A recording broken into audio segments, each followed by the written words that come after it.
89वां अध्याय।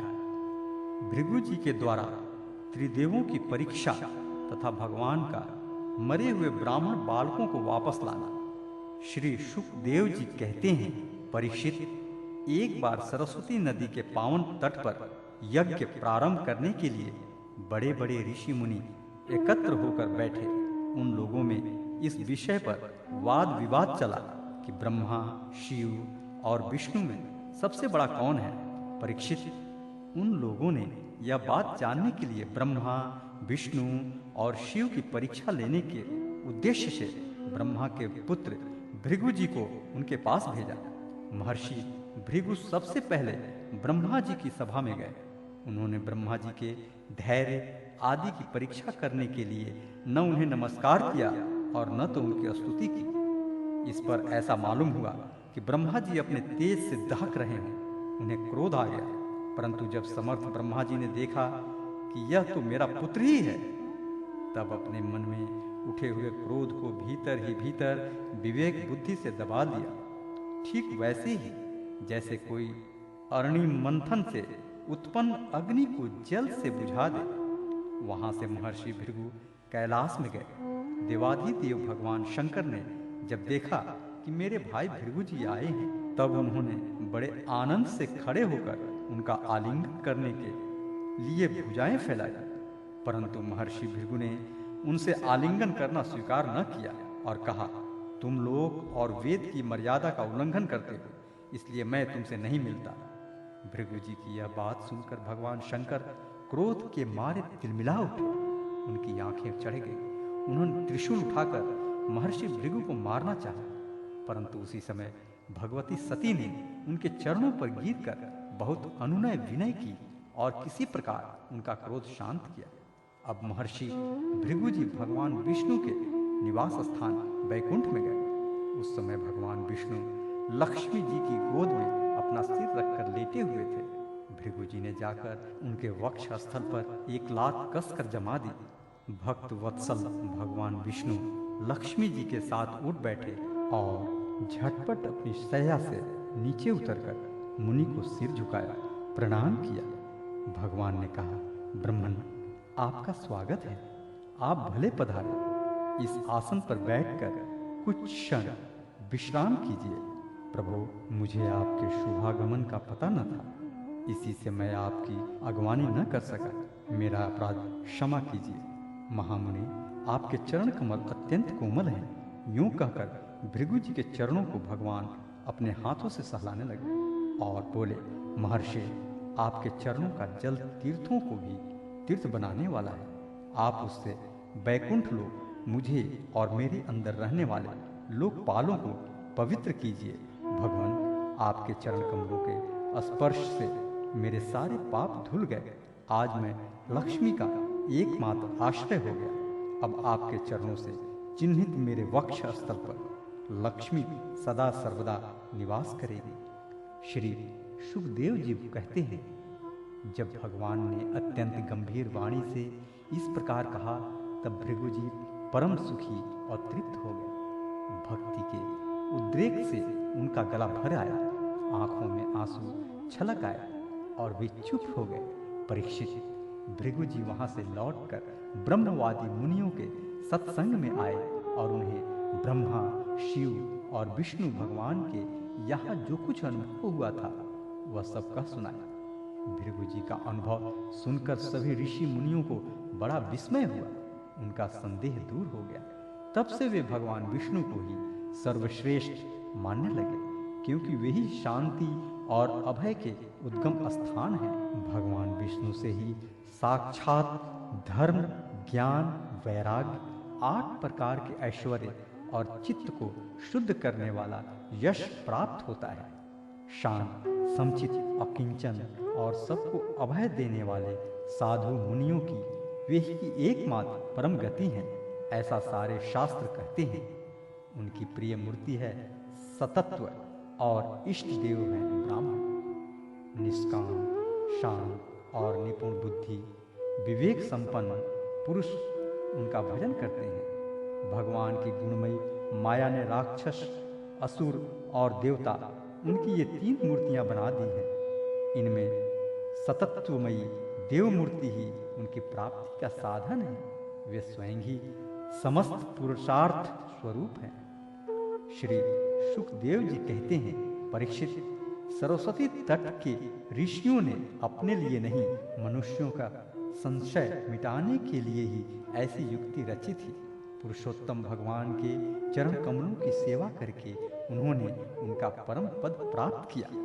सूत जी कहते हैं, शौनकादि ऋषियों भगवान पुरुषोत्तम की यह कमनीय कीर्ति कथा जन्म मृत्यु रूप संसार के भय को मिटाने वाली है। यह व्यास नंदन भगवान श्री सुखदेव जी के मुखार विंद से निकली हुई सूरभिमयी मधुमयी सुधा धारा है।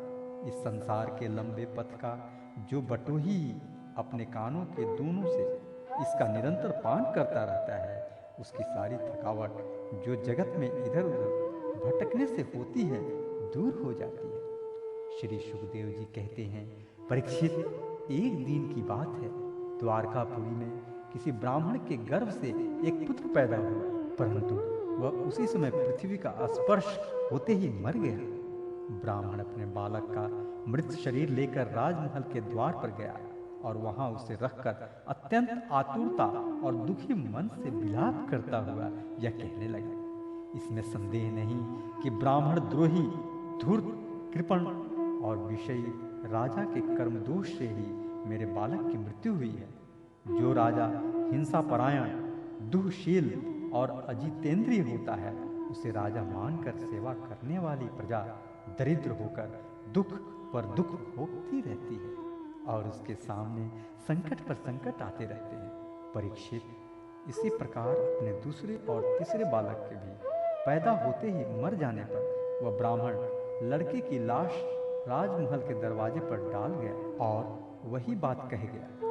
नवें बालक के मरने पर जब वह वहां आया, तब उस समय भगवान श्री कृष्ण के पास अर्जुन भी बैठे हुए थे। उन्होंने ब्राह्मण की बात सुनकर उससे कहा, ब्राह्मण, आपके निवास स्थान द्वारका में कोई धनुषधारी क्षत्रिय नहीं है क्या? मालूम होता है कि ये यदुवंशी ब्राह्मण हैं और प्रजा पालन का परित्याग करके किसी यज्ञ में बैठे हुए हैं। जिनके राज्य में धन, स्त्री अथवा पुत्रों से वियुक्त होकर ब्राह्मण दुखी होते हैं, वे क्षत्रिय नहीं हैं। क्षत्रिय के वेश में पेट पालने वाले नट हैं, उनका जीवन व्यर्थ है। भगवान, मैं समझता हूँ कि आप स्त्री पुरुष अपने पुत्रों की मृत्यु से दीन हो रहे हैं। मैं आपकी संतान की रक्षा करूँगा। यदि मैं अपनी प्रतिज्ञा पूरी न कर सका तो आग में कूदकर जल मरूंगा और इस प्रकार मेरे पाप का प्रायश्चित हो जाएगा। ब्राह्मण ने कहा, अर्जुन, यहाँ बलराम जी भगवान श्री कृष्ण, धनुर्धर शिरोमणि प्रद्युम्न, अद्वितीय योद्धा अनिरुद्ध भी जब मेरे बालकों की रक्षा करने में समर्थ नहीं है, इन जगदीश्वरों के लिए भी यह काम कठिन हो रहा है, तब तुम इसे कैसे करना चाहते हो? सचमुच यह तुम्हारी मूर्खता है। हम इस बात पर बिल्कुल विश्वास नहीं करते। अर्जुन ने कहा, ब्राह्मण, मैं बलराम, श्री कृष्ण अथवा प्रद्युम्न नहीं हूँ। मैं हूँ अर्जुन, जिसका गांडीव नामक धनुष विश्व विख्यात है।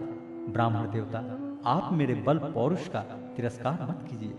आप जानते नहीं, मैं अपने पराक्रम से भगवान शंकर को संतुष्ट कर चुका हूँ। भगवान, मैं आपसे अधिक क्या कहूँ? मैं युद्ध में साक्षात मृत्यु को भी जीतकर आपकी संतान ला दूंगा। परीक्षित, जब अर्जुन ने उस ब्राह्मण को इस प्रकार विश्वास दिलाया, तब वह लोगों से उनके बल पौरुष का बखान करता हुआ बड़ी प्रसन्नता से अपने घर लौट गया। प्रसव का समय निकट आने पर ब्राह्मण आतुर होकर अर्जुन के पास आया और कहने लगा, इस बार तुम मेरे बच्चे को मृत्यु से बचा लो। यह सुनकर अर्जुन ने शुद्ध जल से आचमन किया तथा भगवान शंकर को नमस्कार किया। फिर दिव्य अस्त्रों का स्मरण किया और गांडीव धनुष पर डोरी चढ़ाकर उसे हाथ में ले लिया। अर्जुन ने बाणों को अनेक प्रकार के अस्त्र मंत्रों से अभिमंत्रित करके प्रसव गृह को चारों ओर से घेर दिया। इस प्रकार उन्होंने सूतिका गृह के ऊपर नीचे अगल बगल बाणों का एक पिंजड़ा सा बना दिया।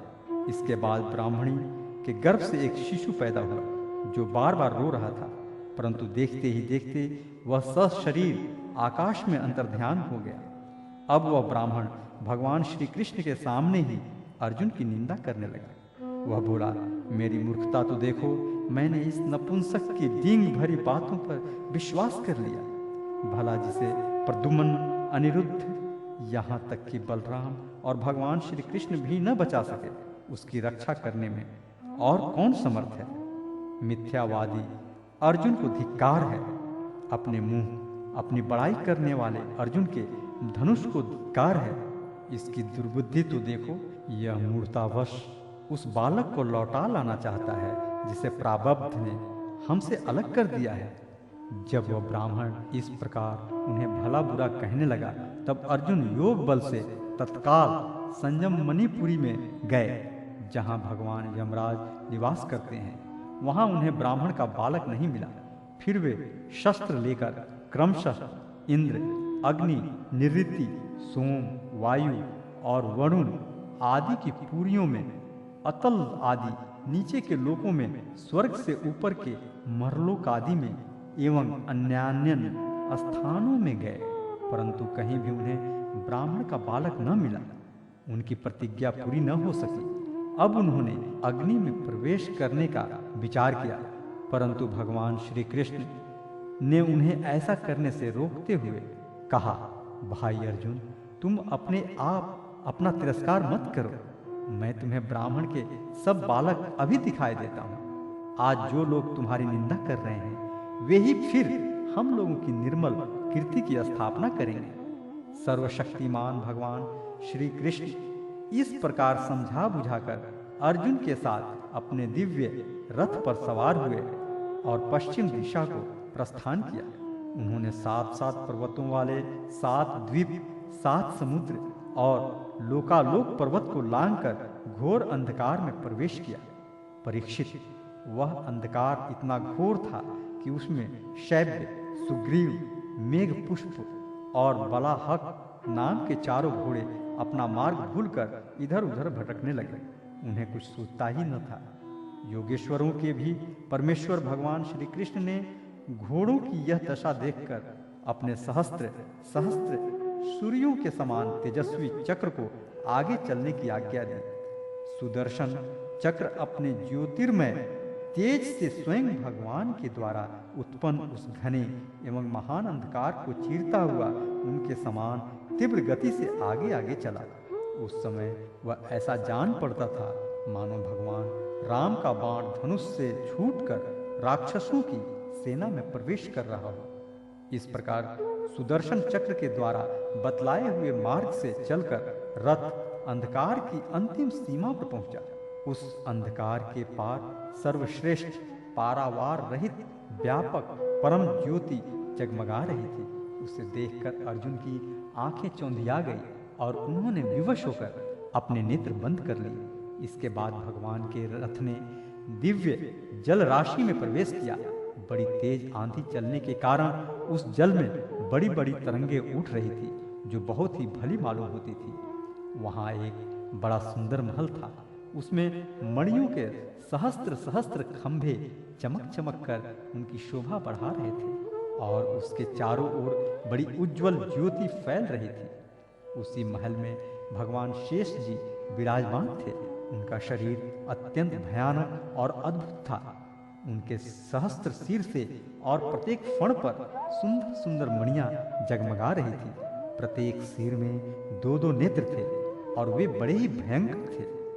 उनका संपूर्ण शरीर कैलाश के समान श्वेत वर्ण का था और गला तथा जीभ नीले रंग की थी। परीक्षित, अर्जुन ने देखा कि शेष भगवान की सुखमय शैया पर सर्वव्यापक, महान, प्रभावशाली, परम पुरुषोत्तम भगवान विराजमान हैं। उनके शरीर की कांति वर्षाकालीन मेघ के समान श्यामल है। अत्यंत सुंदर पीला वस्त्र धारण किए हुए हैं। मुख पर प्रसन्नता खेल रही है और बड़े बड़े नेत्र बहुत ही सुहावने लगते हैं। बहुमूल्य मणियों से जड़ित मुकुट और कुंडलों की कांति से सहस्त्रों घुंघराली अलके चमक रही हैं। लंबी लंबी सुंदर 8 भुजाएं हैं। गले में कौस्तुभ मणि है, वक्ष स्थल पर श्री वत्स का चिन्ह है और घुटनों तक वनमाला लटक रही है। अर्जुन ने देखा कि उनके नंद सुनंद आदि अपने पार्षद, चक्र सुदर्शन आदि अपने मूर्तिमान आयुध तथा पुष्टि, श्री कीर्ति और अजा, ये चारों शक्तियाँ एवं संपूर्ण रिद्धियाँ ब्रह्मादि लोकपालों के अधीश्वर भगवान की सेवा कर रही हैं। परीक्षित, भगवान श्री कृष्ण ने अपने ही स्वरूप श्री अनंत भगवान को प्रणाम किया। अर्जुन उनके दर्शन से कुछ भयभीत हो गए थे। श्री कृष्ण के बाद उन्होंने भी उनको प्रणाम किया और वे दोनों हाथ जोड़कर खड़े हो गए। अब ब्रह्मादि लोकपालों के स्वामी भूमा पुरुष ने मुस्कुराते हुए मधुर एवं गंभीर वाणी से बोला, श्री कृष्ण और अर्जुन, मैंने तुम दोनों को देखने के लिए ही ब्राह्मण के बालक अपने पास मांग लिए थे। तुम दोनों ने धर्म की रक्षा के लिए मेरी कलाओं के साथ पृथ्वी पर अवतार ग्रहण किया है। पृथ्वी के भार रूप दैत्यों का संहार करके शीघ्र से शीघ्र तुम लोग फिर मेरे पास लौट आओ। तुम दोनों ऋषि, वर, नर और नारायण हो।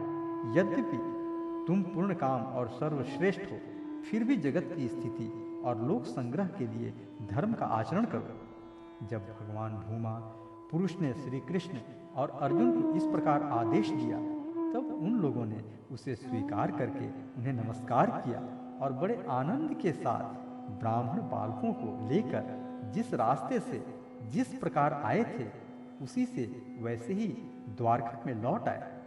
ब्राह्मण के बालक अपनी आयु के अनुसार बड़े बड़े हो गए थे।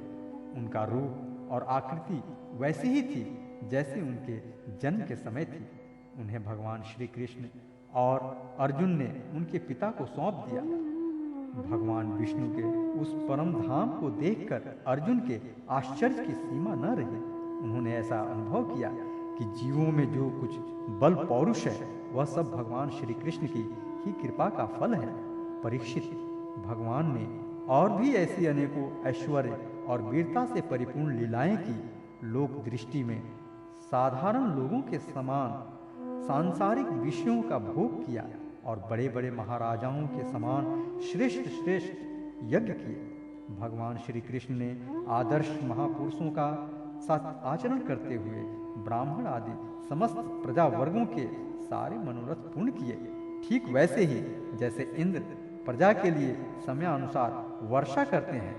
उन्होंने बहुत से अधर्मी राजाओं को स्वयं मार डाला और बहुतों को अर्जुन आदि के द्वारा मरवा डाला। इस प्रकार धर्मराज, युधिष्ठिर आदि धार्मिक राजाओं से उन्होंने अनायास ही सारी पृथ्वी में धर्म मर्यादा की स्थापना करा दी। 90वां अध्याय। भगवान श्री कृष्ण के लीला विहार का वर्णन। श्री सुखदेव जी कहते हैं, परीक्षित, द्वारका नगरी की छटा अलौकिक थी। उसकी सड़कें मत चूते हुए मतवाले हाथियों, सुसज्जित योद्धाओं, घोड़ों और स्वर्णमय रथों की भीड़ से सदा सर्वदा भरी रहती थी। जिधर देखिए उधर ही हरे भरे उपवन और उद्यान लहरा रहे हैं। पांत के पांत वृक्ष फूलों से लदे हुए हैं। उन पर बैठकर भौरे गुनगुना रहे हैं और तरह तरह के पक्षी कलरव कर रहे हैं। वह नगरी सब प्रकार की संपत्तियों से भरपूर थी। जगत के श्रेष्ठ वीर यदुवंशी उसका सेवन करने में अपना सौभाग्य मानते थे। वहाँ की स्त्रियां सुंदर वेशभूषाओं से विभूषित थी और उनके अंग अंग से जवानी की छटा छिटकती रहती थी। वे जब अपने महलों में गेंद आदि के खेल खेलती और उनका कोई अंग कभी दिख जाता तो ऐसा जान पड़ता मानो बिजली चमक रही है। लक्ष्मीपति भगवान की यही अपनी नगरी द्वारका थी। इसी में वे निवास करते थे। भगवान श्री कृष्ण 16,000 से अधिक पत्नियों की एकमात्र प्राण वल्लभ थे। उन पत्नियों के अलग अलग महल भी परम ऐश्वर्य से संपन्न थे। जितनी पत्नियां थीं, उतने ही अद्भुत रूप धारण करके वे उनके साथ विहार करते थे। सभी पत्नियों के महलों में सुंदर सुंदर सरोवर थे। उनका निर्मल जल खिले हुए नीले, पीले, श्वेत, लाल आदि भांति भांति के कमलों के पराग से महकता रहता था। उनमें झुंड के झुंड हंस, सारस आदि सुंदर सुंदर पक्षी चहकते रहते थे। भगवान श्री कृष्ण उन जलाशयों में तथा कभी कभी नदियों के जल में भी प्रवेश कर अपनी पत्नियों के साथ जल विहार करते थे। भगवान के साथ विहार करने वाली पत्नियां जब उन्हें अपने भुज पाश में बांध लेती, आलिंगन करती, तब भगवान के श्री अंगों में उनके वक्षा स्थल की केसर लग जाती थी। उस समय ये गंधर्व उनके यश का गान करने लगते और सूत, मागध एवं बंदीजन बड़े आनंद से मृदंग, ढोल, नगारे और वीणा आदि बाजे बजाने लगते। भगवान की पत्नियां कभी कभी हंसते हंसते पिचकारियों से उन्हें भिगो देती थी। वे भी उनको तर्क कर देते। इस प्रकार भगवान अपनी पत्नियों के साथ क्रीड़ा करते, मानो यक्षराज कुबेर यक्षियाणियों के साथ विहार कर रहे हों। उस समय भगवान की पत्नियों के वक्षा स्थल और जंघा आदि अंग वस्त्रों के भीग जाने के कारण उनमें से झलकने लगते। उनकी बड़ी बड़ी चोटियों और जूड़ों में से गुथे हुए फूल गिरने लगते। वे उन्हें भिगोते भिगोते पिचकारी छीन लेने के लिए उनके पास पहुंच जाती और इसी बहाने अपने प्रियतम का आलिंगन कर लेती। उनके स्पर्श से पत्नियों के हृदय में प्रेम भाव की अभिवृद्धि हो जाती, जिससे उनका मुख कमल खिल उठता। ऐसे अवसरों पर उनकी शोभा और भी बढ़ जाया करती। उस समय भगवान श्री कृष्ण वनमाला उन रानियों के वक्षा स्थल पर लगी हुई केसर के रंग से रंग जाती। विहार में अत्यंत मग्न हो जाने के कारण घुंघराली अलकें उन्मुक्त भाव से लहराने लगती। वे अपनी रानियों को बार बार भिगो देते और रानियां भी उन्हें सराबोर कर देती। भगवान श्री कृष्ण उनके साथ इस प्रकार विहार करते मानो कोई गजराज हथिनियों से घिर कर उनके साथ क्रीड़ा कर रहा हो।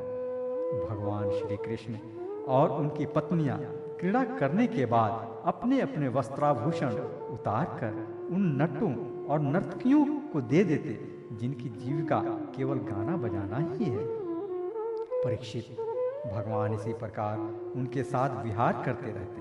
उनकी चाल ढाल, बातचीत, चितवन, मुस्कान, हास विलास और आलिंगन आदि से रानियों की चित्तवृत्ति उन्हीं की ओर खींची जाती। उन्हें और किसी बात का स्मरण ही न होता।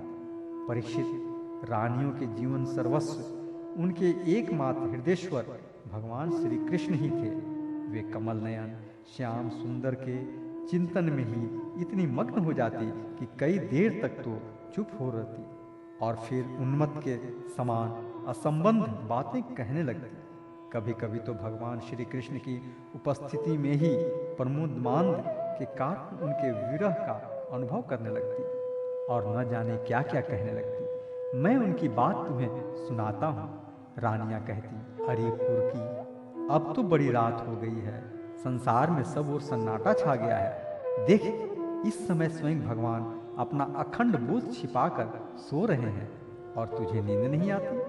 तू इस तरह रात रात भर जग कर विलाप क्यों कर रही है? सखी, कहीं कमल नयन भगवान के मधुर हास्य और लीला भरी उदार चितवन से तेरा हृदय भी हमारी ही तरह बिन तो नहीं गया है? अरे चकवी, तूने रात के समय अपने नेत्र क्यों बंद कर लिए हैं? क्या तेरे पतिदेव कहीं विदेश चले गए हैं कि तू इस प्रकार करुण स्वर से पुकार रही है? हाय हाय, तब तो तू बड़ी दुखनी है। परंतु हो न हो, तेरे हृदय में भी हमारे ही समान भगवान की दासी होने का भाव जग गया है। क्या अब तू उनके चरणों पर चढ़ाई हुई पुष्पों की माला अपनी चोटियों में धारण करना चाहती है? अहो समुद्र, तुम निरंतर गरजते ही रहते हो, तुम्हें नींद नहीं आती क्या? जान पड़ता है तुम्हें सदा जागते रहने का रोग लग गया है। परंतु नहीं नहीं, हम समझ गए। हमारे प्यारे श्याम सुंदर ने तुम्हारे धैर्य, गांधीर्य आदि स्वभाव भाविक गुण छीन लिए हैं। क्या इसी से तुम हमारे ही समान ऐसी व्याधि के शिकार हो गए हो जिसकी कोई दवा नहीं है?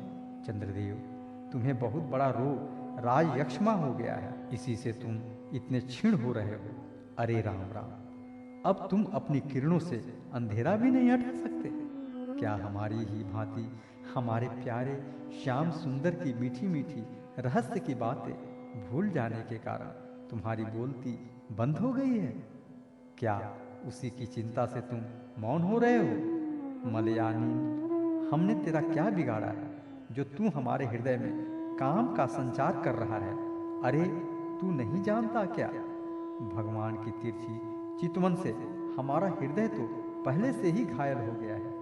श्रीमन मेघ, तुम्हारे शरीर का सौंदर्य तो हमारे प्रियतम जैसा ही है। अवश्य ही तुम यदुवंश शिरोमणि भगवान के परम प्यारे हो, तभी तो तुम हमारी ही भांति प्रेम पाश में बंधकर उनका ध्यान कर रहे हो। देखो देखो, तुम्हारा हृदय चिंता से भर रहा है। तुम उनके लिए अत्यंत उत्कंठित हो रहे हो, तभी तो बार बार उनकी याद करके हमारी ही भांति आंसू की धारा बहा रहे हो। श्याम घन, सचमुच घनश्याम से नाता जोड़ना घर बैठे पीड़ा मोल लेना है। री कोयल, तेरा गला बड़ा ही सुरीला है। मीठी बोली बोलने वाले हमारे प्राण प्यारे के समान ही मधुर स्वर से तू बोलती है। सचमुच तेरी बोली में सुधा घोली। एकादश स्कंद, पहला अध्याय। यदुवंश को ऋषियों का शाप। व्यास नंदन भगवान श्री शुकदेव जी कहते हैं, परीक्षित, भगवान श्री कृष्ण ने बलराम जी तथा अन्य यदुवंशियों के साथ मिलकर बहुत से दैत्यों का संहार किया तथा कौरव और पांडवों में भी शीघ्र मार काट मचाने वाला अत्यंत प्रबल कलह उत्पन्न करके पृथ्वी का भार उतार दिया। कौरवों ने कपटपूर्ण जुए से, तरह तरह के अपमानों से तथा द्रौपदी के केश खींचने आदि अत्याचारों से पांडवों को अत्यंत क्रोधित कर दिया था। उन्हीं पांडवों को निमित्त बनाकर भगवान श्री कृष्ण ने दोनों पक्षों में एकत्र हुए राजाओं को मरवा डाला और इस प्रकार पृथ्वी का भार हल्का कर दिया। अपने बाहुबल से सुरक्षित यदुवंशियों के द्वारा पृथ्वी के भार राजा और उनकी सेना का विनाश करके प्रमाणों के द्वारा ज्ञान के विषय न होने वाले भगवान श्री कृष्ण ने विचार किया कि लोक दृष्टि से पृथ्वी का भार दूर हो जाने पर भी वस्तुतः मेरी दृष्टि से अभी तक दूर नहीं हुआ, क्योंकि जिस पर कोई विजय नहीं प्राप्त कर सकता, यह यदुवंश अभी पृथ्वी पर विद्यमान है। यह यदुवंश मेरे आश्रित हैं और हाथी, घोड़े, जनबल, धनबल आदि विशाल वैभव के कारण उच्छृंखल हो रहा है। अन्य किसी देवता आदि से भी इसकी किसी प्रकार पराजय नहीं हो सकती। बांस के वन में परस्पर संघर्ष से उत्पन्न अग्नि के समान इस यदुवंश में भी परस्पर कलह खड़ा करके मैं शांति प्राप्त कर सकूंगा और इसके बाद अपने धाम में जाऊंगा। राजन, भगवान सर्वशक्तिमान और सत्य संकल्प है। उन्होंने इस प्रकार अपने मन में निश्चय करके ब्राह्मणों के शाप के बहाने अपने ही वंश का संहार कर डाला। सबको समेटकर अपने धाम में ले गए। परीक्षित, भगवान की वह मूर्ति त्रिलोकी के सौंदर्य का तिरस्कार करने वाली थी। उन्होंने अपनी सौंदर्य माधुरी से सबके नेत्र अपनी ओर आकर्षित कर लिए थे। उनकी वाणी, उनके उपदेश परम मधुर, दिव्याति दिव्य थे। उनके द्वारा उन्हें स्मरण करने वालों के चित्त उन्होंने छीन लिए थे। उनके चरण कमल त्रिलोक सुंदर थे। जिसने उनके एक चरण चिन्ह का भी दर्शन कर लिया, उसकी बहिर्मुखता दूर भाग गई। वह कर्म प्रपंच से ऊपर उठकर उन्हीं की सेवा में लग गया। उन्होंने अनायास ही पृथ्वी में अपनी कीर्ति का विस्तार कर दिया, जिसका बड़े बड़े सुकवियों ने बड़ी ही सुंदर भाषा में वर्णन किया है। वह इसलिए कि मेरे चले जाने के बाद लोग मेरी इस कृति का गान, श्रवण और स्मरण करके इस ज्ञान रूप अंधकार से सुगम पार हो जाएंगे। इसके बाद परमेश्वरशाली भगवान श्री कृष्ण ने अपने धाम को प्रयाण किया। राजा परीक्षित ने पूछा, भगवान यदुवंशी बड़े ब्राह्मण भक्त थे, उनमें बड़ी उदारता भी थी और वे अपने कुल वृद्धों की नित्य निरंतर सेवा करने वाले थे। सबसे बड़ी बात तो यह थी कि उनका चित्त भगवान श्री कृष्ण में लगा रहता था। फिर उनसे ब्राह्मणों का अपराध कैसे बन गया और क्यों ब्राह्मणों ने उन्हें शाप दिया? भगवान के परम प्रेमी विप्रवर उस शाप का कारण क्या था तथा क्या स्वरूप था? समस्त यदुवंशियों के आत्मा, स्वामी और प्रियतम एकमात्र भगवान श्री कृष्ण ही थे। फिर उनमें फूट कैसे हुई?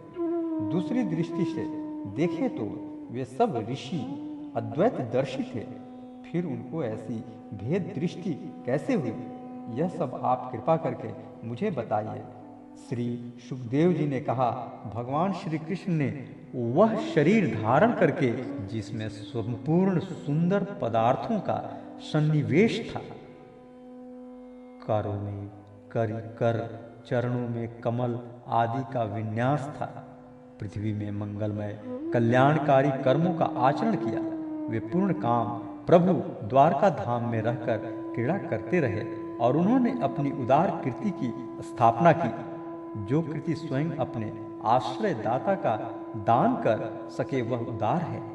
अंत में श्री हरि ने अपने कुल के संहार उपसंहार की इच्छा की, क्योंकि अब पृथ्वी का भार उतरने में इतना ही कार्य शेष रह गया था।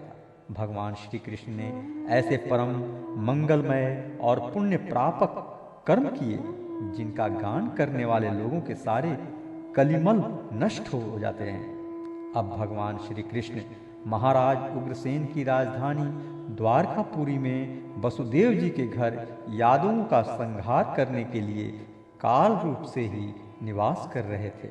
उस समय उनके विदा कर देने पर विश्वामित्र, असित, कण्व, दुर्वासा, भृगु, अंगिरा, कश्यप, वामदेव, अत्रि, वशिष्ठ और नारद आदि बड़े बड़े ऋषि द्वारका के पास ही पिंडारक क्षेत्र में जाकर निवास करने लगे थे।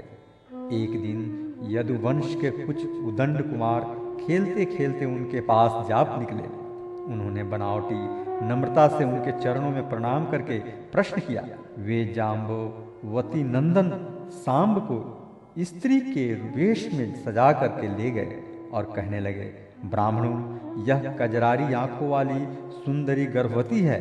यह आपसे एक बात पूछना चाहती है, परंतु स्वयं पूछने में सकुचाती है। आप लोगों का ज्ञान अमोघ अबाध है, आप सर्वज्ञ हैं। इसे पुत्र की बड़ी लालसा है और अब प्रसव का समय निकट आ गया है। आप लोग बताइए, यह कन्या जनेगी या पुत्र? परीक्षित, जब उन कुमारों ने इस प्रकार उन ऋषि मुनियों को धोखा देना चाहा, तब वे भगवत प्रेरणा से क्रोधित हो उठे। उन्होंने कहा, मूर्खों, यह एक ऐसा मूसल पैदा करेगी जो तुम्हारे कुल का नाश करने वाला होगा। मुनियों की यह बात सुनकर वे बालक बहुत ही डर गए। उन्होंने तुरंत सांब का पेट खोलकर देखा तो सचमुच उसमें एक लोहे का मूसल मिला। अब तो वे पछताने लगे और कहने लगे, हम बड़े अभागे हैं। देखो, हम लोगों ने यह क्या अनर्थ कर डाला। अब लोग हमें क्या कहेंगे? इस प्रकार वे बहुत ही घबरा गए तथा मूसल लेकर अपने निवास स्थान में गए। उस समय उनके चेहरे फीके पड़ गए थे, मुख कुंभला गए थे। उन्होंने भरी सभा में सब यादवों के सामने ले जाकर वह मूसल रख दिया और राजा उग्रसेन से सारी घटना कह सुनाई। राजन, जब सब लोगों ने ब्राह्मणों के शाप की बात सुनी और अपनी आंखों से उस मूसल को देखा, तब सब के सब द्वारकावासी विस्मित और भयभीत हो गए, क्योंकि वे जानते थे कि ब्राह्मणों का शाप कभी झूठा नहीं होता। यदुराज उग्रसेन ने उस मूसल को चूरा चूरा करा डाला और उस चूरे तथा लोहे के बचे हुए छोटे टुकड़े को समुद्र में फेंकवा दिया।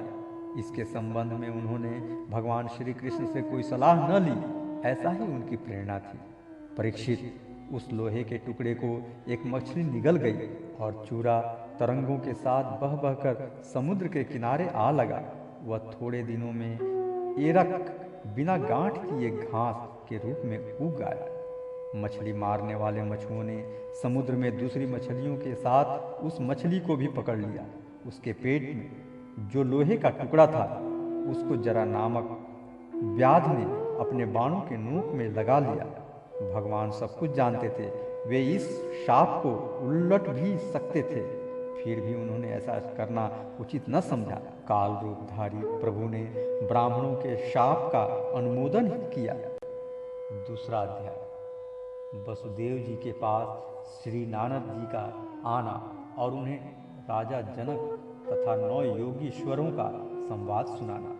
श्री सुखदेव जी कहते हैं, कुरुनंदन, देवर्षि नारद के मन में भगवान श्री कृष्ण की सन्निधि में रहने की बड़ी लालसा थी, इसीलिए वे श्री कृष्ण के निज बाहुओं से सुरक्षित द्वारका में, जहाँ दक्ष आदि के शाप का कोई भय नहीं था, विदा कर देने पर भी पुनः पुनः आकर प्रायः रहा ही करते थे। राजन, ऐसा कौन प्राणी है जिसे इंद्रियां तो प्राप्त हो और वह भगवान के ब्रह्मा आदि बड़े बड़े देवताओं के भी उपास्य चरण कमलों की दिव्य गंध, मधुर मकरंद रस, अलौकिक रूप, माधुरी, सुकुमार स्पर्श और मंगलमय ध्वनि का सेवन करना न चाहे, क्योंकि यह बेचारा प्राणी सब ओर से मृत्यु से ही घिरा हुआ है। एक दिन की बात है, देवर्षि नारद वसुदेव जी के यहाँ पधारे। वसुदेव जी ने उनका अभिवादन किया तथा आराम से बैठ जाने पर विधि पूर्वक उनकी पूजा की और इसके बाद पुनः प्रणाम करके उनसे यह बात कही। वसुदेव जी ने कहा, संसार में माता पिता का आगमन, पुत्रों के लिए और भगवान की ओर अग्रसर होने वाले साधु संतों का पदार्पण प्रपंच में उलझे हुए दीन दुखियों के लिए बड़ा ही सुखकर और बड़ा ही मंगलमय होता है। परंतु भगवान, आप तो स्वयं भगवानमय भगवत स्वरूप हैं। आपका चलना फिरना तो समस्त प्राणियों के कल्याण के लिए ही होता है।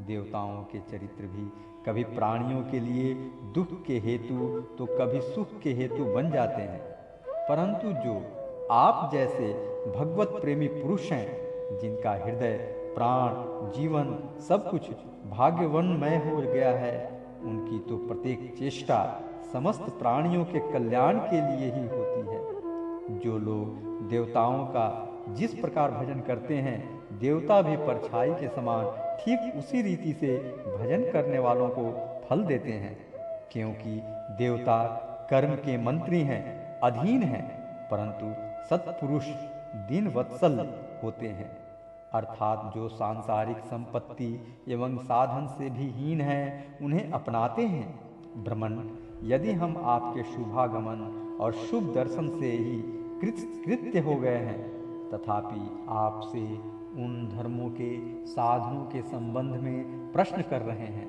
जिनको मनुष्य श्रद्धा से सुन भर ले तो इस सब ओर से भयदायक संसार से मुक्त हो जाए। पहले जन्म में मैंने मुक्ति देने वाले भगवान की आराधना तो की थी, परंतु इसलिए नहीं कि मुझे मुक्ति मिले। मेरी आराधना का उद्देश्य था कि वे मुझे पुत्र रूप में प्राप्त हों। उस समय मैं भगवान की लीला से मुग्ध हो रहा था। सुब्रत, अब आप मुझे ऐसा उपदेश दीजिए जिससे मैं इस जन्म मृत्यु रूप भयावह संसार से, जिसमें दुख भी सुख का विचित्र और मोहक रूप धारण करके सामने आते हैं, अनायास ही पार हो जाऊं। श्री सुखदेव जी कहते हैं, राजन, बुद्धिमान वसुदेव जी ने भगवान के स्वरूप और गुण आदि के श्रवण के अभिप्राय से ही यह प्रश्न किया था। देवर्षि नारद उनका प्रश्न सुनकर भगवान के अचिंत्य अनंत कल्याणमय गुणों के स्मरण में तन्मय हो गए और प्रेम एवं आनंद में भरकर वसुदेव जी से बोले। नारद जी ने कहा, यदुवंश शिरोमणे, तुम्हारा यह निश्चय बहुत ही सुंदर है, क्योंकि यह भागवत धर्म के संबंध में है, जो सारे विश्व को जीवन दान देने वाला है, पवित्र करने वाला है। वसुदेव जी, यह भागवत धर्म एक ऐसी वस्तु है जिसे कानों से सुनने, वाणी से उच्चारण करने, चित्त से स्मरण करने, हृदय से स्वीकार करने या कोई इसका पालन करने जा रहा हो तो उसका अनुमोदन करने से ही मनुष्य उसी क्षण पवित्र हो जाता है, चाहे वह भगवान का एवं सारे संसार का द्रोही ही क्यों न हो, जिनके गुण, लीला और नाम आदि का श्रवण तथा कीर्तन पतितों को भी पावन करने वाला है। उन्हीं परम कल्याण स्वरूप मेरे आराध्य देव भगवान नारायण का तुमने आज मुझे स्मरण कराया है। वसुदेव जी, तुमने मुझसे जो प्रश्न किया है उसके संबंध में संत पुरुष एक प्राचीन इतिहास कहा करते हैं। वह इतिहास है ऋषभ के पुत्र 9 योगीश्वरों और महात्मा विदेह का शुभ संवाद। तुम जानते हो कि स्वयंभू मनु के एक प्रसिद्ध पुत्र थे, प्रियव्रत थे। प्रियव्रत के आग्निघ्र के नाभि और नाभि के पुत्र हुए ऋषभ। शास्त्रों ने उन्हें भगवान वासुदेव का अंश कहा है। मोक्ष धर्म का उपदेश करने के लिए उन्होंने अवतार ग्रहण किया था। उनके 100 पुत्र थे और सबके सब वेदों के पारदर्शी विद्वान थे। उनमें सबसे बड़े थे राजर्षि भरत। वे भगवान नारायण के परम प्रेमी भक्त थे। उन्हीं के नाम से यह भूमिखंड, जो पहले अजनाभ वर्ष कहलाता था, भारतवर्ष कहलाया। यह भारतवर्ष भी एक अलौकिक स्थान है। राजर्षि भरत ने सारी पृथ्वी का राज्य भोग किया, परंतु अंत में इसे छोड़कर वन में चले गए। वहां उन्होंने तपस्या के द्वारा भगवान की उपासना की और 3 जन्मों में वे भगवान को प्राप्त हुए। भगवान ऋषभ देव जी के शेष 99 पुत्रों में 9 पुत्र तो इस भारतवर्ष के सब ओर स्थित 9 द्वीपों के अधिपति हुए और 81 पुत्र कर्मकांड के रचयिता ब्राह्मण हो गए। शेष 9 सन्यासी हो गए। वे बड़े ही भाग्यवान थे। उन्होंने आत्मविद्या के संपादन में बड़ा परिश्रम किया था और वास्तव में वे उसमें बड़े निपुण थे। वे प्रायः दिगंबर ही रहते थे और अधिकारियों को परमार्थ वस्तु का उपदेश किया करते थे। उनके नाम थे कवि, हरि, अनंतरिक्ष, प्रबुद्ध, पिपलायन, आविर्होत्र, द्रुमिल, चमस और करभाजन। वे इस कार्य कारण और व्यक्त अव्यक्त भगवत रूप जगत को अपने आत्म से अभिन्न अनुभव करते हुए पृथ्वी पर स्वच्छंद विचरण करते थे। उनके लिए कहीं भी रोक टोक न थी।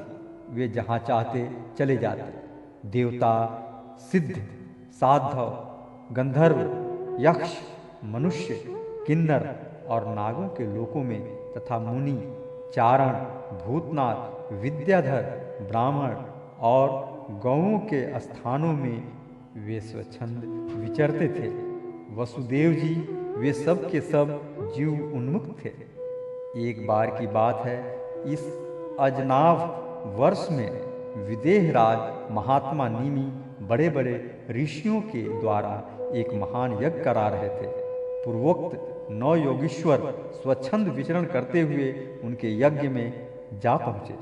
वसुदेव जी वे योगीश्वर भगवान के परम प्रेमी भक्त और सूर्य के समान तेजस्वी थे। उन्हें देखकर राजा निमि, आहवनीय आदि मूर्तिमान, अग्नि और ऋतित्व आदि ब्राह्मण सब के सब उनके स्वागत में खड़े हो गए। विदेहराज निमि ने उन्हें भगवान के परम प्रेमी भक्त जानकर यथा योग्य आसनों पर बैठाया और प्रेम तथा आनंद से भरकर विधि पूर्वक उनकी पूजा की। वे 9 योगीश्वर अपने अंगों की कांति से इस प्रकार चमक रहे थे मानो साक्षात ब्रह्मा जी के पुत्र सनकादि मुनीश्वर ही हों। राजा निमि ने विनय से झुककर परम प्रेम के साथ उनसे प्रश्न किया। विदेहराज निमि ने कहा, भगवान, मैं ऐसा समझता हूँ कि आप लोग मधुसूदन भगवान के पार्षद ही हैं, क्योंकि भगवान के पार्षद संसारी प्राणियों को पवित्र करने के लिए विचरण किया करते हैं। जीवों के लिए मनुष्य शरीर का प्राप्त होना दुर्लभ है। यदि यह प्राप्त भी हो जाता है तो प्रतिक्षण मृत्यु का भय सिर पर सवार रहता है, क्योंकि यह क्षणभंगुर है। इसलिए अनिश्चित मनुष्य जीवन में भगवान के प्यारे और उनको प्यार करने वाले भक्त जनों का, संतों का दर्शन तो और भी दुर्लभ है। इसलिए त्रिलोक पावक महात्माओं, हम आप लोगों से यह प्रश्न करते हैं कि परम कल्याण का स्वरूप क्या है और उसका साधन क्या है। इस संसार में आधे क्षण का सत्संग भी मनुष्यों के लिए परम निधि है। योगीश्वरों, यदि हम सुनने के अधिकारी हों तो आप कृपा करके भागवत धर्मों का उपदेश कीजिए, क्योंकि उनसे जन्मादि विकार से रहित एक रस भगवान श्री कृष्ण प्रसन्न होते हैं और उन धर्मों का पालन करने वाले शरणागत भक्तों को अपने आपत का दान कर डालते हैं। देवर्षि नारद जी ने कहा, वसुदेव जी, जब राजा निमि ने उन भगवत प्रेमी संतों से यह प्रश्न किया, तब उन लोगों ने बड़े प्रेम से उनका और उनके प्रश्न का सम्मान किया और सदस्य तथा रीतित्वों के साथ बैठे हुए राजा निमि से बोले। पहले उन 9 योगीश्वरों में से कवि जी ने कहा, राजन, भक्त जनों के हृदय से कभी दूर न होने वाले अच्युत भगवान के चरणों की नित्य निरंतर उपासना ही इस संसार में परम कल्याण आत्यंतिक क्षेम है और सर्वथा भय शून्य है। ऐसा मेरा निश्चित मत है। देह, गेह आदि तुच्छ एवं असत पदार्थों में अहंता एवं ममता हो जाने के कारण जिन लोगों की चित्त वृत्ति उद्विग्न हो रही है, उनका भय भी इस उपासना का अनुष्ठान करने पर पूर्णतया निवृत्त हो जाता है। भगवान ने भोले भाले अज्ञानी पुरुषों को भी सुगमता से साक्षात अपनी प्राप्ति के लिए जो उपाय स्वयं श्री मुख से बताए हैं, उन्हें ही भागवत धर्म समझो। राजन, इन भागवत धर्मों का अवलंबन करके मनुष्य कभी विघ्नों से पीड़ित नहीं होता और नेत्र बंद करके दौड़ने पर भी अर्थात विधि विधान में त्रुटि हो जाने पर भी न तो मार्ग से स्खलित ही होता है और न तो पतित फल से वंचित ही होता है। भागवत धर्म का पालन करने वाले के लिए यह नियम नहीं है कि वह एक विशेष प्रकार का कर्म करे।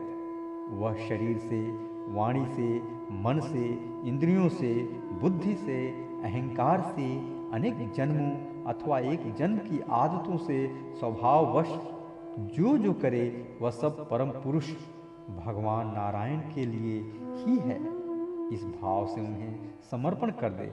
यही सरल से सरल सीधा सा भागवत धर्म है। ईश्वर से विमुख पुरुष को उनकी माया से अपने स्वरूप की विस्मृति हो जाती है और इस विस्मृति से ही मैं देवता हूँ, मैं मनुष्य हूँ, इस प्रकार का भ्रम विषय हो जाता है।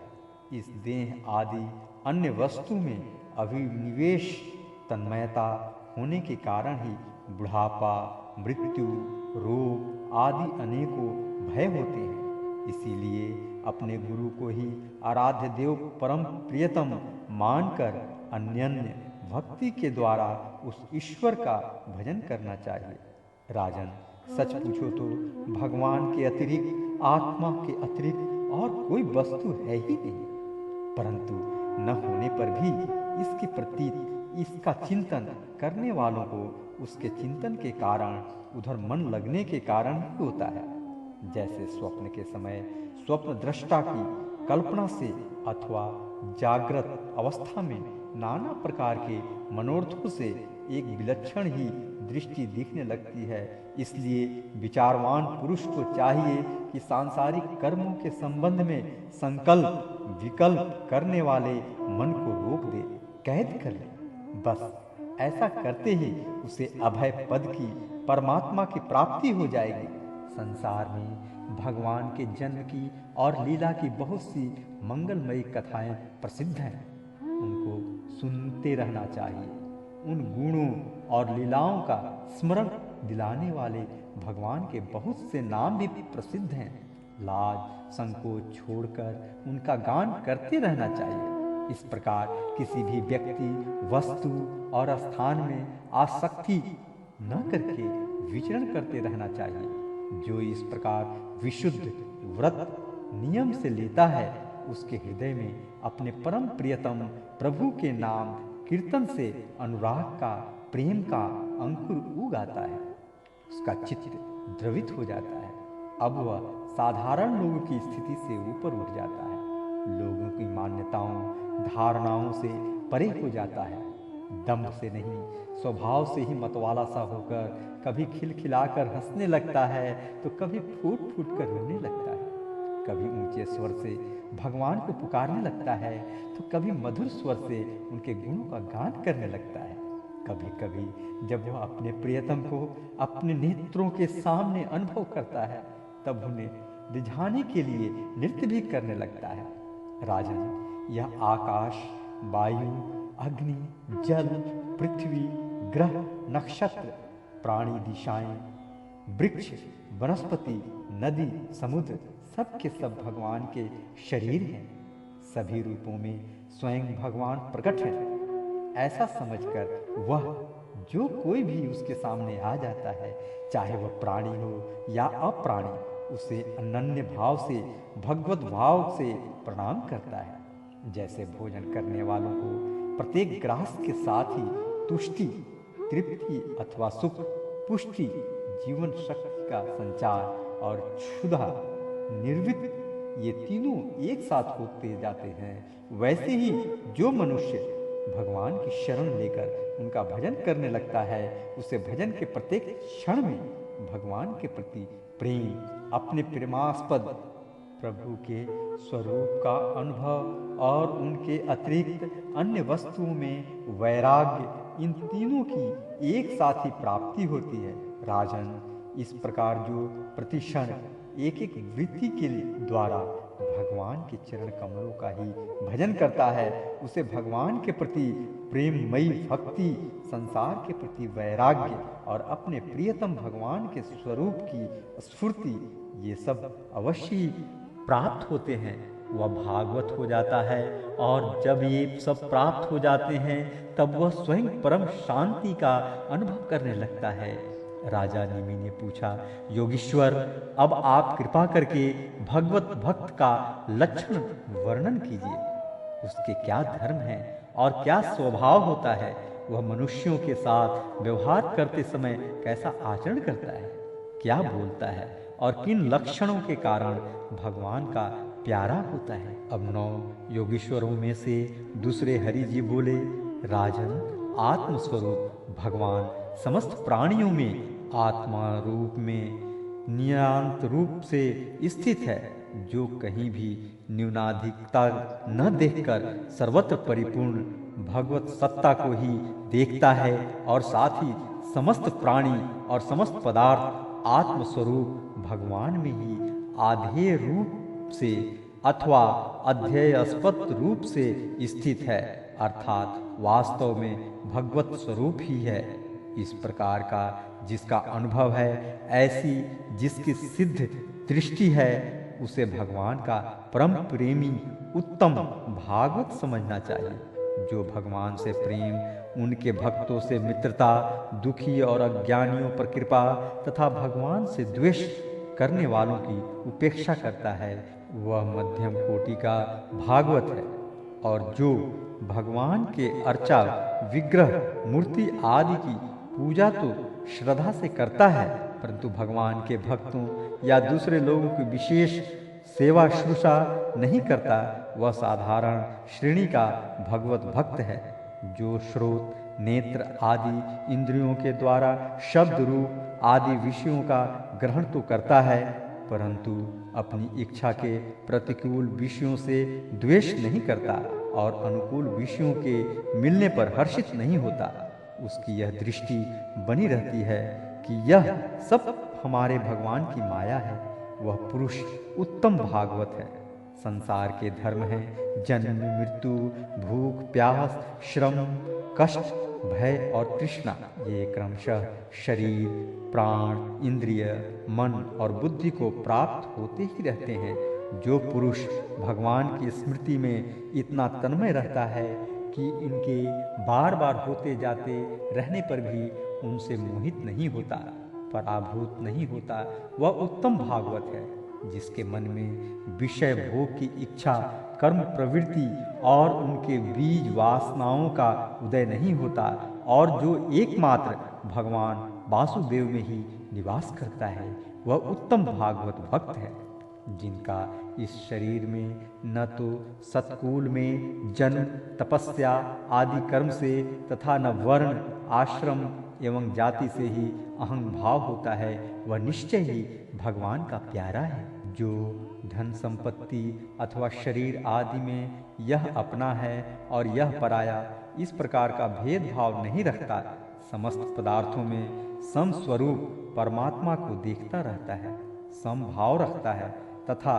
किसी भी घटना अथवा संकल्प से विक्षिप्त न होकर शांत रहता है, वह भगवान का उत्तम भक्त है। राजन, बड़े बड़े देवता और ऋषि मुनि भी अपने अंतःकरण को भगवन्मय बनाते हुए जिन्हें ढूंढते रहते हैं, भगवान के ऐसे चरण कमलों से आधे क्षण आधे पल के लिए भी जो नहीं हटता, निरंतर उन चरणों की सन्निधि और सेवाओं में ही संलग्न रहता है, यहाँ तक कि कोई स्वयं उसे त्रिभुवन की राज्य लक्ष्मी दे दे तो भी वह भगवत स्मृति का तार नहीं तोड़ता, उस राज्य लक्ष्मी की ओर ध्यान ही नहीं देता। वही पुरुष वास्तव में भगवत भक्त वैष्णवों में अग्रगण्य है, सबसे श्रेष्ठ है। रास लीला के अवसर पर नृत्य गति से भांति भांति के पाद विन्यास करने वाले निखिल सौंदर्य माधुर्य निधि भगवान के चरणों के अंगुली नख की मणि चंद्रिका से जिन शरणागत भक्त जनों के हृदय का विरह जन्य संताप एक बार दूर हो चुका है, उनके हृदय में वह फिर कैसे आ सकता है। जैसे चंद्रोदय होने पर सूर्य का ताप नहीं लग सकता, विवशता से नामोच्चारण करने पर भी संपूर्ण अघ राशि को नष्ट कर देने वाले स्वयं भगवान श्री हरि, जिसके हृदय को क्षण भर के लिए भी नहीं छोड़ते हैं, क्योंकि उसने प्रेम की रस्सी से उनके चरण कमलों को बांध रखा है। वास्तव में ऐसा पुरुष ही भगवान के भक्तों में प्रधान है। तीसरा अध्याय, माया, माया से पार होने के उपाय तथा ब्रह्म और कर्मयोग का निरूपण। राजा नेमि ने पूछा, भगवान सर्वशक्तिमान परम कारण विष्णु भगवान की माया बड़े बड़े मायावियों को भी मोहित कर देती है, उसे कोई पहचान नहीं पाता, और आप कहते हैं कि भक्त उसे देखा करता है। अतः अब मैं उस माया का स्वरूप जानना चाहता हूँ, आप लोग कृपा करके बताइए। योगीश्वरों, मैं एक मृत्यु का शिकार मनुष्य हूँ।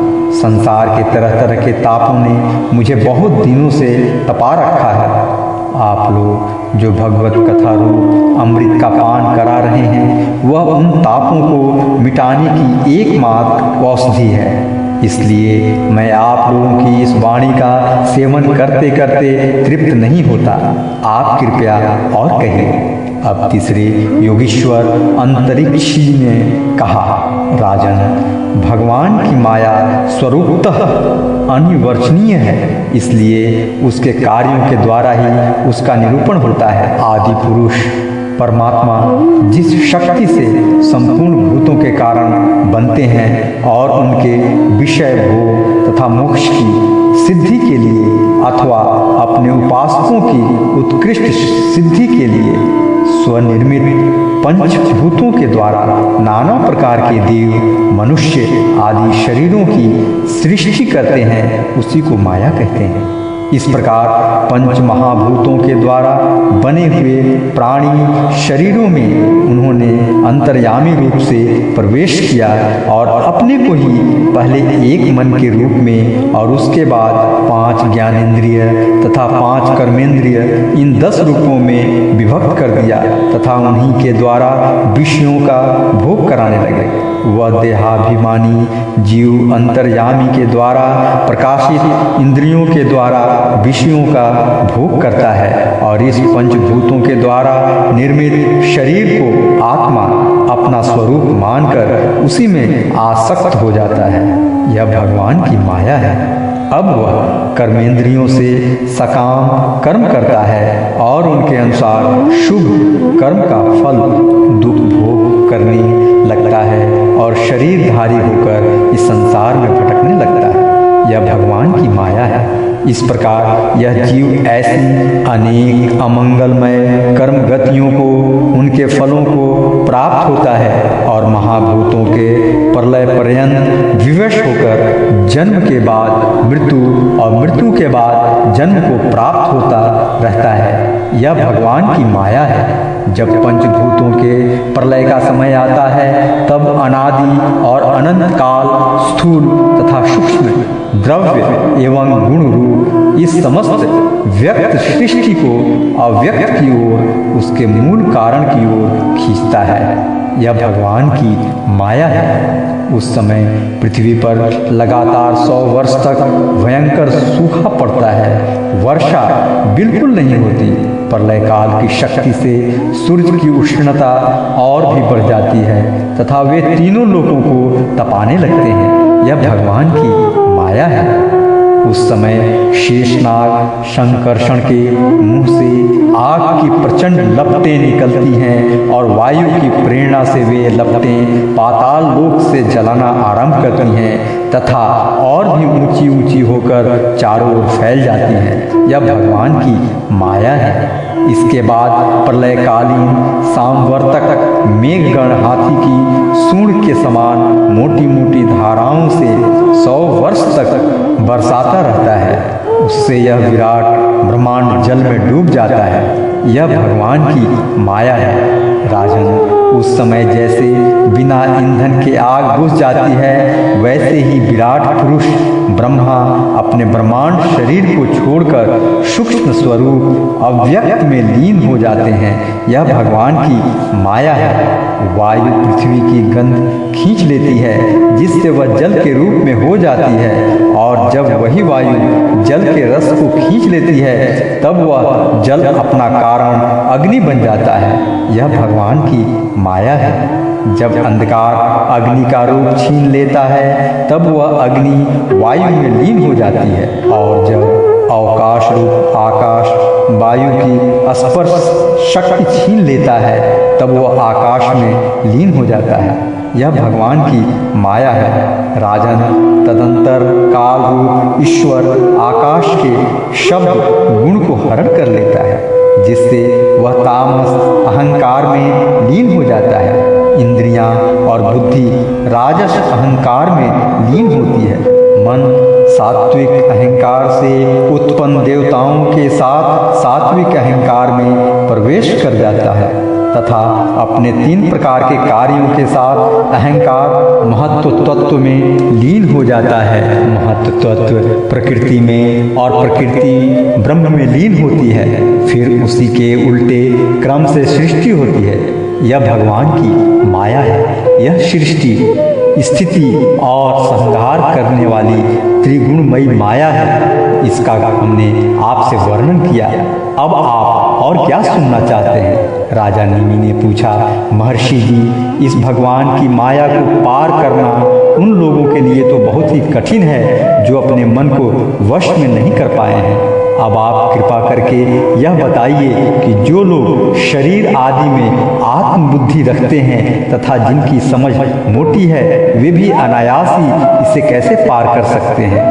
अब चौथे योगीश्वर प्रबुद्ध जी बोले, राजन, स्त्री पुरुष संबंध आदि बंधनों में बंधे हुए संसारी मनुष्य सुख की प्राप्ति और दुख की निवृत्ति के लिए बड़े बड़े कर्म करते रहते हैं। जो पुरुष माया के पार जाना चाहता है उसको विचार करना चाहिए कि उनके कर्मों का फल किस प्रकार विपरीत होता जाता है। वे सुख के बदले दुख पाते हैं और दुख निवृत्ति के स्थान पर दिनों दिन दुख बढ़ता ही जाता है। एक धन को ही लो, इससे दिन पर दिन दुख बढ़ता ही है। इसको पाना भी कठिन है और यदि किसी प्रकार मिल भी जाए तो आत्मा के लिए तो यह मृत्यु स्वरूप ही है। जो इसकी उलझनों में पड़ जाता है वह अपने आप को भूल जाता है। इसी प्रकार घर, पुत्र, स्वजन, संबंधी, पशुधन आदि भी अनित्य और नाशवान ही हैं। यदि कोई इन्हें जुटा भी ले तो इनसे क्या सुख शांति मिल सकती है। इसी प्रकार जो मनुष्य माया से पार जाना चाहता है उसे यह भी समझ लेना चाहिए कि मरने के बाद प्राप्त होने वाले लोक परलोक भी ऐसे ही नाशवान हैं, क्योंकि इस लोक की वस्तुओं के समान वे भी कुछ सीमित कर्मों के सीमित फल मात्र हैं। वहाँ भी पृथ्वी के छोटे छोटे राजाओं के समान बराबर वालों से होड़ अथवा लाग डांट रहती है। अधिक ऐश्वर्य और सुख वालों के प्रति छिद्रान्वेषण तथा ईर्ष्या द्वेष का भाव रहता है। कम सुख और ऐश्वर्य वालों के प्रति घृणा रहती है एवं कर्मों का फल पूरा हो जाने पर वहाँ से पतन तो होता ही है, उसका नाश निश्चित है। नाश का भय वहाँ भी नहीं छूट पाता। इसलिए जो परम कल्याण का जिज्ञासु हो उसे गुरुदेव की शरण लेनी चाहिए।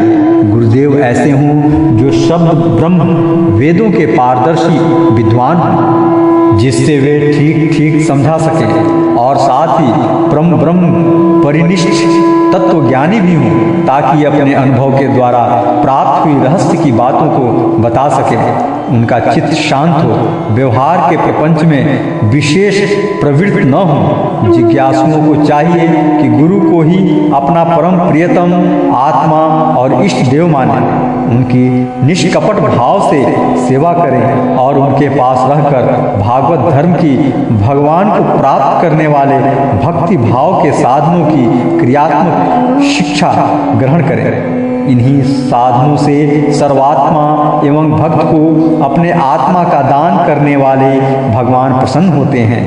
पहले शरीर, संतान आदि में मन की अनासक्ति सीखें, फिर भगवान के भक्तों से प्रेम करना चाहिए, यह सीखें। इसके पश्चात प्राणियों के प्रति यथा योग्य दया, मैत्री और विनय की निष्कपट भाव से शिक्षा ग्रहण करें। मिट्टी, जल आदि से बाह्य शरीर की पवित्रता, छल कपट आदि के त्याग से भीतर की पवित्रता, अपने धर्म का अनुष्ठान, सहन शक्ति, मौन, स्वाध्याय, सरलता, ब्रह्मचर्य, अहिंसा तथा शीत उष्ण, सुख दुख आदि द्वंद्वों में हर्ष विषाद से रहित होना सीखें। सर्वत्र अर्थात समस्त देश, काल और वस्तुओं में चेतन रूप से आत्मा और नियनात्म रूप से ईश्वर को देखना, एकांत सेवन यही मेरा घर है, ऐसा भाव न रखना। गृहस्थ हो तो पवित्र वस्त्र पहनना और त्यागी हो तो फटे पुराने पवित्र चिथड़े, जो कुछ प्रारंभ के अनुसार मिल जाए उसी में संतोष करना सीखे। भगवान की प्राप्ति का मार्ग बतलाने वाले शास्त्रों में श्रद्धा और दूसरे किसी भी शास्त्र की निंदा न करना, प्राणायाम के द्वारा मन का, मौन के द्वारा वाणी का और वासनाहीनता के अभ्यास से कर्मों का संयम करना, सत्य बोलना, इंद्रियों को अपने अपने गोलकों में स्थिर रखना और मन को कहीं बाहर न जाने देना सीखें। राजन, भगवान की लीलाएं अद्भुत हैं, उनके जन्म, कर्म और गुण दिव्य हैं। उन्हीं का श्रवण, कीर्तन और ध्यान करना तथा शरीर से जितनी भी चेष्टाएं हैं सब भगवान के लिए करना सीखें। यज्ञ, दान, तप अथवा जप, सदाचार का पालन और स्त्री, पुत्र, घर, अपना जीवन, प्राण तथा जो कुछ अपने को प्रिय लगता हो सबका सब भगवान के चरणों में निवेदन करना, उन्हें सौंप देना सीखें। जिन संत पुरुषों ने सच्चिदानंद स्वरूप भगवान श्री कृष्ण का अपने आत्मा और स्वामी के रूप में साक्षात्कार कर लिया हो, उनसे प्रेम और अस्थावर जंगम दोनों प्रकार के प्राणियों की सेवा, विशेष करके मनुष्यों में भी परोपकारी सज्जनों की और उनमें भी भगवत प्रेमी संतों की करना सीखें। भगवान के परम पावन यश के संबंध में ही एक दूसरे से बातचीत करना और इस प्रकार के साधकों का इकट्ठे होकर आपस में प्रेम करना, आपस में संतुष्ट रहना और प्रपंच से निवृत्त होकर आपस में ही आध्यात्मिक शांति का अनुभव करना सीखें। राजन, श्री कृष्ण राशि राशि पापों को एक क्षण में भस्म कर देते हैं। सब उन्हीं का स्मरण करें और एक दूसरे को स्मरण करावें। इस प्रकार साधन भक्ति का अनुष्ठान करते करते प्रेम भक्ति का उदय हो जाता है और वे प्रोमेदेक्रेन से पुलकित शरीर धारण करते हैं। उनके हृदय की बड़ी विलक्षण स्थिति होती है। कभी कभी वे इस प्रकार चिंता करने लगते हैं कि अब तक भगवान नहीं मिले, क्या करूं, कहाँ जाऊं, किससे पूछूं और कौन मुझे उनकी प्राप्ति करावे। इस तरह सोचते सोचते वे रोने लगते हैं। तो कभी भगवान की लीला की स्फूर्ति हो जाने से ऐसा देखकर कि परमेश्वर शाली भगवान गोपियों के डर से छिपे हुए हैं, खिलखिलाकर हंसने लगते हैं। कभी कभी उनके प्रेम और दर्शन की अनुभूति से आनंद मग्न हो जाते हैं, तो कभी लोकातीत भाव में स्थित होकर भगवान के साथ बातचीत करने लगते हैं। कभी मानो उन्हें सुना रहे हों, इस प्रकार उनके गुणों का गान छेड़ देते हैं और कभी नाच नाच कर उन्हें रिझाने लगते हैं। कभी कभी उन्हें अपने पास न पाकर इधर उधर ढूंढने लगते हैं, तो कभी कभी उनसे एक होकर उनके सानिध्य में स्थित होकर परम शांति का अनुभव करते हैं और चुप हो जाते हैं। राजन, जो इस प्रकार भागवत धर्मों की शिक्षा ग्रहण करता है, उसे उनके द्वारा प्रेम भक्ति की प्राप्ति हो जाती है और वह भगवान नारायण के परायण होकर उस माया को अनायास ही पार कर जाता है, जिसके पंजे से निकलना बहुत ही कठिन है। राजा निमेन ने पूछा, महर्षियों, आप लोग परमात्मा का वास्तविक स्वरूप जानने वालों में सर्वश्रेष्ठ हैं, इसलिए मुझे यह बताइए कि जिस पर ब्रह्म परमात्मा का नारायण नाम से वर्णन किया जाता है, उसका स्वरूप क्या है। अब पांचवें योगीश्वर पिपलायन जी ने कहा, राजन, जो इस संसार की उत्पत्ति, स्थिति और प्रलय का निमित्त कारण और उपादान कारण दोनों ही है, बनने वाला भी है और बनाने वाला भी, परंतु स्वयं कारण रहित है, जो स्वप्न, जागृत और सुषुप्ति अवस्थाओं में उनके साक्षी के रूप में विद्यमान रहता है और उनके अतिरिक्त समाधि में भी ज्यों का त्यों एक रस रहता है, जिसकी सत्ता से ही सत्तावान होकर शरीर, इंद्रिय, प्राण और अंतःकरण अपना अपना काम करने में समर्थ होते हैं। उसी परम सत्य वस्तु को आप नारायण समझिए, जिसे चिंगारियाँ न तो अग्नि को प्रकाशित ही कर सकती है और न जला ही सकती है, वैसे ही उस परम तत्व में, आत्मस्वरूप में न तो मन की गति है और न वाणी की। नेत्र जिसे देख नहीं सकते और बुद्धि सोच नहीं सकती, प्राण और इंद्रियां तो उसके पास तक नहीं फटक पाती। नेति नेति इत्यादि श्रुतियों के शब्द भी वह यह इस रूप में उसका वर्णन नहीं करते, बल्कि उसको बोध कराने वाले जितने भी साधन हैं, उनका निषेध करके तात्पर्य रूप से अपना मूल निषेध का मूल लखा देते हैं। क्योंकि यदि निषेध के आधार की आत्मा की सत्ता न हो तो निषेध कौन कर रहा है, निषेध की वृत्ति किसमें है, इन प्रश्नों का कोई उत्तर ही न रहे। निषेध की ही सिद्धि न हो। जब सृष्टि नहीं थी तब केवल एक वही था। सृष्टि का निरूपण करने के लिए उसी को त्रिगुण मयी प्रकृति कहकर वर्णन किया गया।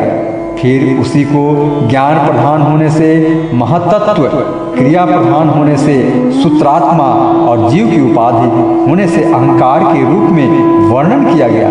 वास्तव में जितनी भी शक्तियां हैं, चाहे वे इंद्रियां हों, अधिष्ठात्री देवताओं के रूप में हों, चाहे इंद्रियों के, उनके विषयों के अथवा विषयों के प्रकाश के रूप में हो, सब का सब वह ब्रह्म ही है, क्योंकि ब्रह्म की शक्ति अनंत है। कहाँ तक कहूँ, जो कुछ दृश्य, अदृश्य, कार्य कारण, सत्य और असत्य है, सब कुछ ब्रह्म है। इससे परे जो कुछ है वह भी ब्रह्म ही है।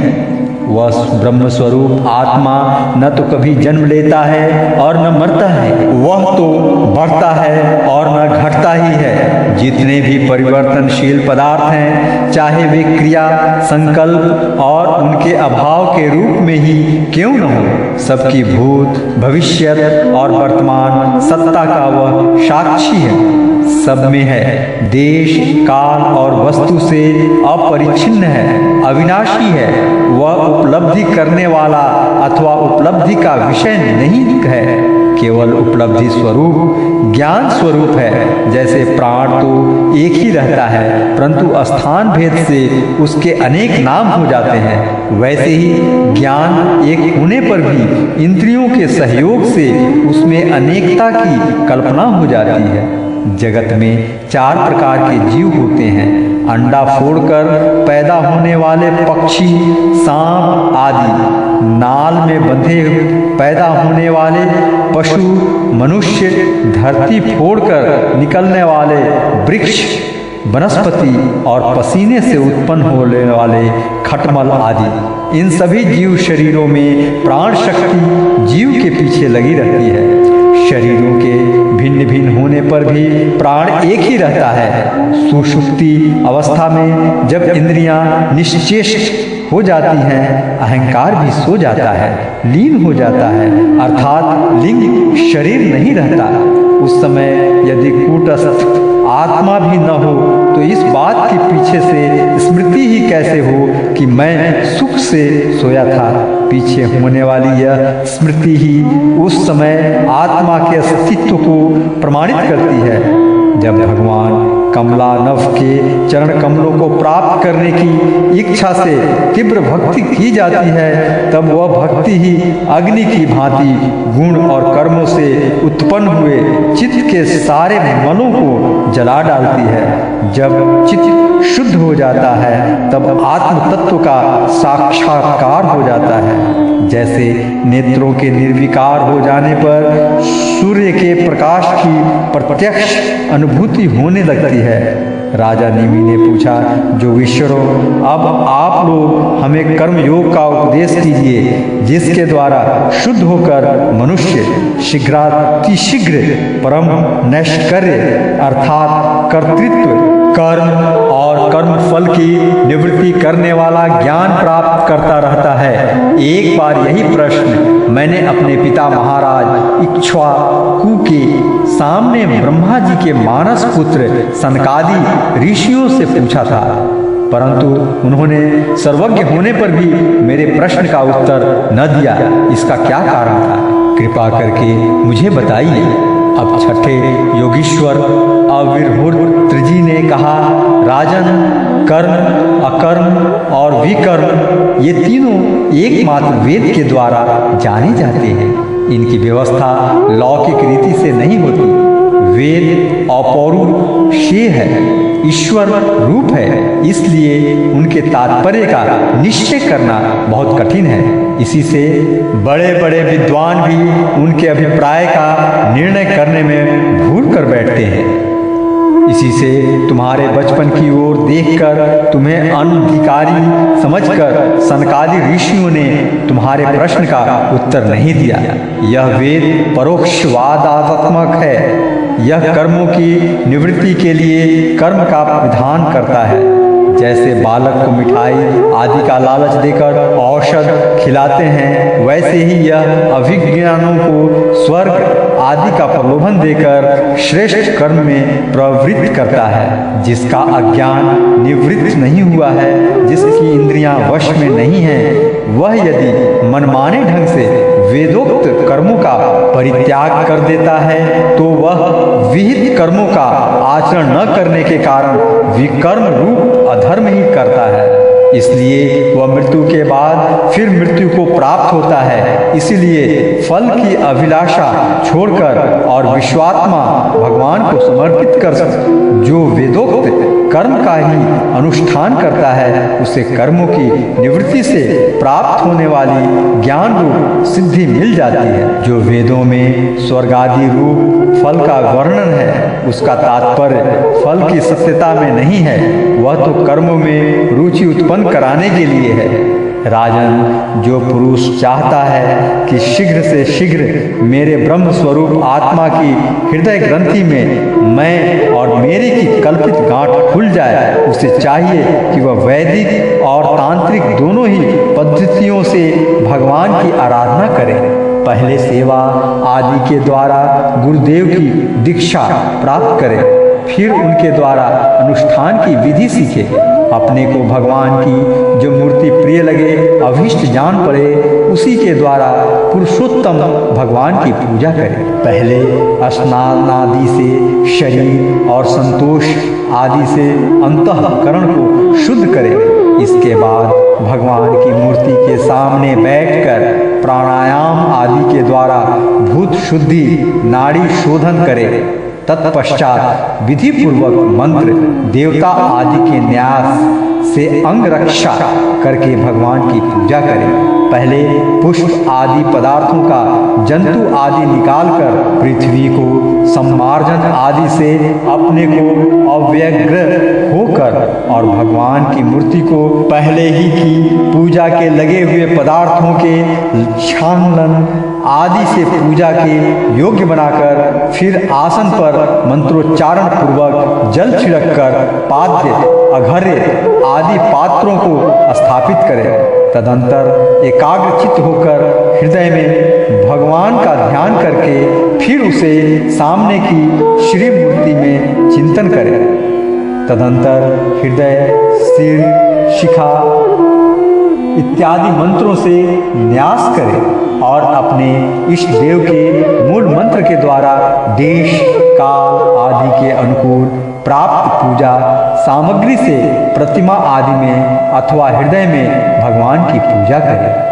अपने अपने उपास्य देव के विग्रह की हृदयादि अंग आयुधादि उपांग और पार्षदों सहित उसके मूल मंत्र द्वारा पाद्य अघर्य आचमन मधुपर्क स्नान वस्त्र आभूषण गंध पुष्प दधि अक्षत के तिलक माला धूप दीप और नैवेद्य आदि से विधि पूर्वक पूजा करें तथा फिर श्रोतों द्वारा स्तुति करके सपरिवार भगवान श्री हरि को नमस्कार करें। अपने आप को भगवानमय ध्यान करते हुए भी भगवान की मूर्ति का पूजन करना चाहिए। निर्माल्य को अपने सिर पर रखे और आदर के साथ भगवद्विग्रहों को यथास्थान स्थापित कर पूजा समाप्त करनी चाहिए। इस प्रकार जो पुरुष अग्नि, सूर्य, जल, अतिथि और अपने हृदय में आत्मरूप श्री हरि की पूजा करता है, वह शीघ्र ही मुक्त हो जाता है।